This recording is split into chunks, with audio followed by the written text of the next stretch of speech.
Assalamualaikum warahmatullahi wabarakatuh. Selamat pagi anak-anak. Hari ini kita lanjutkan di pembelajaran tema 8, subtema 1, pembelajaran 3 dan 4. Tujuan pembelajaran hari ini yang pertama, melalui penugasan, siswa mampu menentukan mata pencaharian warga sesuai dengan lingkungannya dengan benar. Yang kedua, melalui penugasan, siswa mampu menyebutkan keberagaman karakteristik individu dengan benar. Yang ketiga, melalui pengamatan, siswa mampu menentukan watak tokoh dengan benar. Kita mulai di pembelajaran yang pertama ya. Nah, di sini kita akan belajar mengenai mata pencaharian. Nah, mata pencaharian atau pekerjaan ini merupakan hal yang sering terjadi dan memang hal yang wajib ya bagi seseorang untuk mendapatkan penghasilan. Nah, di sini Bapak membagi mata pencaharian ini ke dalam beberapa daerah. Yang pertama, daerah pantai. Nah, di daerah pantai ini biasanya masyarakat memanfaatkan laut untuk menjadi mata pencahariannya. Nah, contohnya seperti nelayan. Kemudian yang kedua yaitu petani garam. Selanjutnya, di daerah dataran tinggi. Di daerah dataran tinggi biasanya mata pencahariannya adalah pekerja perkebunan atau peternak dan lain-lain ya. Kemudian ada di daerah dataran rendah, biasanya memiliki mata pencaharian seperti petani, kemudian juga peternak, dan lain-lain. Dan selanjutnya ada di daerah perkotaan. Nah, untuk di daerah perkotaan, biasanya pekerjaannya itu menghasilkan jasa atau tidak menghasilkan barang. Jadi bentuknya itu, pekerjaannya itu memberikan pelayanan kepada orang lain.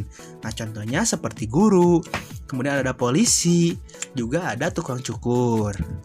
Selanjutnya ada di daerah pedesaan. Nah, untuk di daerah pedesaan, mata pencahariannya salah satunya adalah pedagang, ada juga petani, dan lain-lain. Nah, setelah kita membahas mengenai mata pencaharian, kita lanjutkan ke macam-macam kegiatan ekonomi. Nah, kegiatan ekonomi ini terbagi menjadi 3. Yang pertama ada yang namanya produksi. Produksi adalah kegiatan yang menghasilkan barang dan jasa. Yang kedua, distribusi. Distribusi adalah kegiatan menyalurkan barang hasil produksi dari produsen ke konsumen. Dan yang ketiga adalah konsumsi. Konsumsi adalah kegiatan memakai barang-barang hasil produksi. Nah, itulah beberapa materi mengenai mata pencaharian dan kegiatan ekonomi. Nah, sekarang Bapak di sini memiliki gambar sebuah keluarga ya. Di sini terdapat kakek, nenek, ada ayah, ada kakak, ada adik, dan ada seekor anjing. Nah, di sini Bapak minta anak-anak fokus kepada orang-orangnya ya. Nah, di sini orang-orang di sini memiliki karakteristik individu yang sangat beragam. Nah, di sini yang dimaksud dengan keberagamannya adalah perbedaan yang dimiliki setiap individu. Nah, perbedaan yang dimiliki setiap orang di sini kita bisa melihat mulai dari warna kulit. Ada yang berwarna sawo matang, ada yang berwarna putih, dan lain-lain. Yang kedua, ada yang lihat jenis rambutnya ya. Ada yang rambutnya berwarna putih, ada yang berwarna coklat, ada yang berwarna kuning, dan lain-lain. Atau ada rambutnya yang ikal, ada yang bentuknya keriting, ada yang lurus, dan lain-lain. Kemudian ada juga perbedaan berat badan. Mungkin yang sudah dewasa berat badannya lebih besar daripada yang masih kecil ya. Selanjutnya ada juga tinggi dan rendah badan. Nah, di sini mungkin bisa terlihat ya, yang paling tinggi siapa dan yang paling pendek siapa. Nah, inilah karakteristik individu setiap orangnya. Walaupun kita memiliki perbedaan dari setiap individunya, kita harus bisa menghargai dan menghormati setiap keberagaman yang ada ya. Baik, kita lanjutkan ya ke materi selanjutnya. Nah, di sini anak-anak boleh simak penjelasan dari Bapak ya. Nah, anak-anak di sini nanti Bapak akan mengirimkan modul. Nah, kalian boleh membacanya dengan sebuah cerita ya, dengan judul Kisah Putri Tangguh.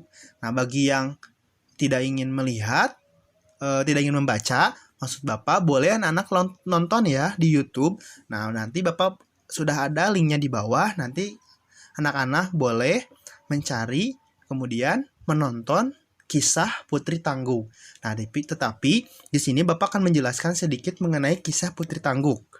Jadi, Putri Tangguh ini merupakan seorang perempuan yang memiliki seorang suami dan tinggal bersama ketujuh anaknya. Nah, di sini Putri Tangguh memiliki sebuah sawah yang hanya sebesar tangguh.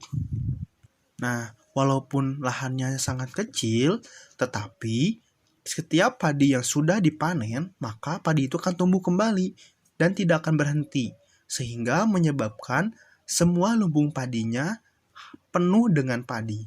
Nah, suatu waktu ketika Putri Tangguh dan suaminya akan memanen, Putri Tangguh terpeleset. Nah, pada saat terpeleset, Putri Tangguh meminta kepada suaminya untuk menebarkan beras padi yang sudah dipanen ke tanah agar tidak licin. Nah, di sini pada suatu waktu tiba-tiba terjadi sesuatu yang sangat mengejutkan, di mana tiba-tiba padi di lumbung padi menghilang, tidak tersisa. Hal ini membuat Putri Tangguh heran dan kebingungan. Putri Tangguh menyangka bahwa ada pencuri yang sudah masuk ke dalam rumahnya. Nah, di sini Putri Tangguh pada saat malam hari Putri Tangguh tidur, Putri Tangguh bermimpi dengan bertemu dengan seorang kakek, bahwa kakek ini menjelaskan bahwa semua padi yang ada di lumbung padi dan di sawah sudah diambil dan dihilangkan karena perilaku Putri Tangguh yang meremehkan atau membuang-buang padi yang sudah dipanen. Tadi ya, yang tadi ditebarkan agar tidak licin. Nah, itu membuat Raja Padi tidak mau lagi panen di tempat Putri Tangguh. Nah, setelah kejadian ini Putri Tangguh pun baru menyesal.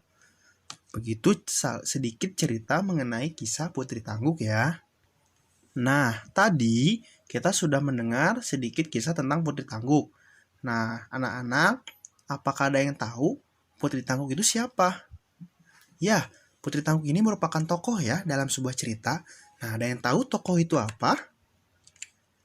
Nah, tokoh adalah orang yang menggambarkan suatu peristiwa dalam sebuah cerita yang diperankan.